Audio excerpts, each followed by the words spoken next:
Johan Liebert from Monster is one of the most chilling anime villains of all time. Was such a wonderful name. A master manipulator, he charmed his way into people's lives, only to destroy them. But what if I told you there's a real-life serial killer who is even more terrifying? This is the story of a man who used charm, manipulation, and pure evil to evade capture for years. This is the real-life Johan Liebert. In the world of Monster, Johan Liebert is a genius manipulator who leaves a trail of destruction in his wake.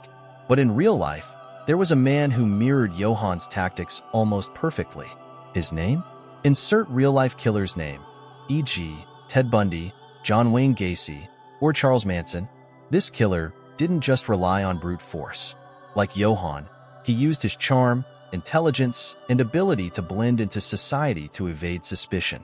But behind the mask was a monster, one who manipulated everyone around him, from his victims to the authorities hunting him down. Just like Johan Liebert, killer's name had a troubled past. Born in location, he grew up in an environment that shaped his twisted worldview. As a child, he showed signs of manipulation, lying effortlessly, charming adults, and even hurting animals. But unlike Johan, who was a product of a sinister experiment, killer's name's evil was entirely his own. By the time he reached adulthood, he had perfected the art of deception. He was the guy next door, the friendly coworker, the charismatic stranger. No one suspected the darkness lurking beneath. Like Johan, killer's name didn't just kill. He played mind games with his victims and the police. His crimes were calculated, almost artistic in their cruelty. For example, describe a specific crime. He lured his victims in with his charm, gaining their trust before striking.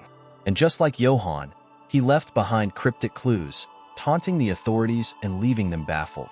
But here's the chilling part. Killer's name wasn't just a killer. He was a puppeteer, manipulating everyone around him. Even his own followers, who helped him carry out his crimes. The hunt for killer's name was like something straight out of Monster.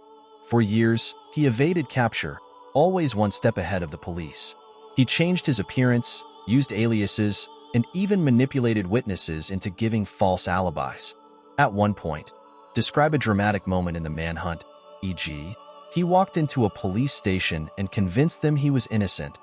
It was as if he was playing a game, enjoying the chaos he created. Just like Johan Liebert, but every monster has a weakness. For killer's name, it was describe what led to his capture, e.g., his overconfidence or a single mistake. Finally, the police caught up to him, and his reign of terror came to an end. During his trial, killer's name continued to manipulate, charming the media and even some of the jury members. But in the end, justice was served.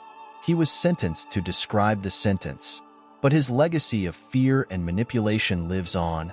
So, how does killer's name compare to Johan Liebert? Both were masters of manipulation, hiding in plain sight while leaving a trail of destruction. Both were charming, intelligent, and utterly devoid of empathy.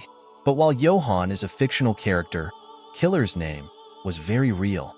And that's what makes his story so terrifying. It's a reminder that monsters don't always look like monsters. Sometimes, they're the ones who smile the brightest. What do you think? Was killer's name the real-life Johan Liebert? Let me know in the comments below. And if you enjoyed this video, don't forget to like, share, and subscribe for more deep dives into the dark side of reality. Until next time, stay safe, and remember, not all monsters are fictional. 今この世界で